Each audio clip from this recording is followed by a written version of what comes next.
ছোটবেলা ঘোরা নিয়ে সবচেয়ে এটা তো আমার অনেক বেশি মজার থাকে যে নতুন ড্রেস আমি এসেছি।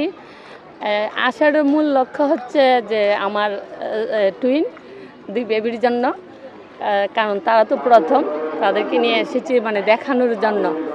আর এমনি তো জানি এখানে আসলে তো যেমন অনেক যেমন আকর্ষণীয় অনেক কিছু, অনেক জীব, অনেক প্রাণী, যেগুলো মানে আলাদা আলাদা নাম মেনশন করে বললাম না, ওইখানে দেখবে। এখানে শুধু দেখাটা হবে না, যেমন তাদের মানসিক বিকাশ, মানে এখানে আমাদের জ্ঞানের অনেক স্তর আছে, মানে ওইগুলা তারা উপলব্ধি করবে, অনুধাবন করবে, মানে তারপর এই যে তাদের দেখে মানে চিন্তা ভাবনার প্রসার ঘটবে, একটা জিনিস সম্পর্কে জানার আগ্রহ জাগবে, প্রশ্ন করতে শিখবে, জানতে মানে ইচ্ছে জাগবে, এই আর কি। ছোটোবেলা ঘোরা নিয়ে সবচেয়ে এটা তো আমার অনেক বেশি মজার থাকে যে নতুন ড্রেস পরা, মানে অনেক বেশি। যে আমার বড় ভাই জব করতো তখন আমি আগে ড্রেস একটা বানাইতাম না, অনেকগুলো ড্রেস তৈরি করে রাখতাম, কিন্তু লুকিয়ে রাখতাম যে মানে ভাই আসলে আগে কি দেয়, মানে এটা ঈদের আগের দিনের রাত্রের ঘটনাকে।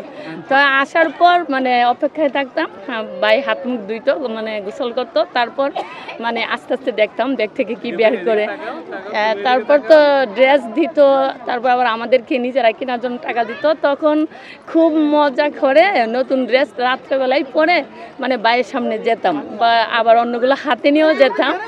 যে তখন আমার ভাই খুব মানে এতটাই বেশি খুশি হতো বা আনন্দিত হতো বা ভালো লাগতো, বলতো আমরা 2 বোন, যে আমি ছোটো, আমার বড় বোন আছে, তো আমার বড় বোন আবার ওইরকমই আগ্রহ ছিল না।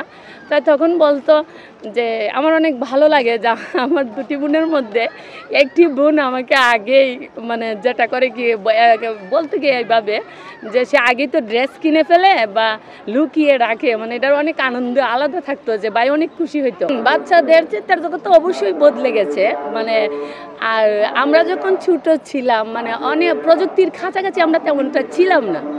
আর এখন তো মানে বর্তমানে তো মানে বাচ্চারা মানে আমাদের চেয়ে বা আর একটু ওল্ড জেনারেশন যারা, তাদের যে অনেক বেশি প্রযুক্তির কাছাকাছি, তারপর বিশ্বায়নের কাছাকাছি, মানে ঘরে বসে মানে তারা তো সারা বিশ্বকে দেখতে পায়। তাছাড়া তাদের অনেক আগ্রহ উদ্দীপনা, যেমন এতটা বেশি আগ্রহ উদ্দীপনা হয় বিদায় আপনি একটা জিনিস প্রতিটা অভিভাবককে জিজ্ঞেস করলে জানতে পারবেন। আমরা এখানে যারা এসেছি অবশ্যই আমরা অভিভাবক, মানে জানতে পারবেন যে দেখবেন আমার কুলের যে বাচ্চা হয়তো আজকে এখন কথা বলছে না, হঠাৎ করে লজ্জা পেয়ে গেছে, মানে তারাও কিন্তু প্রশ্ন করে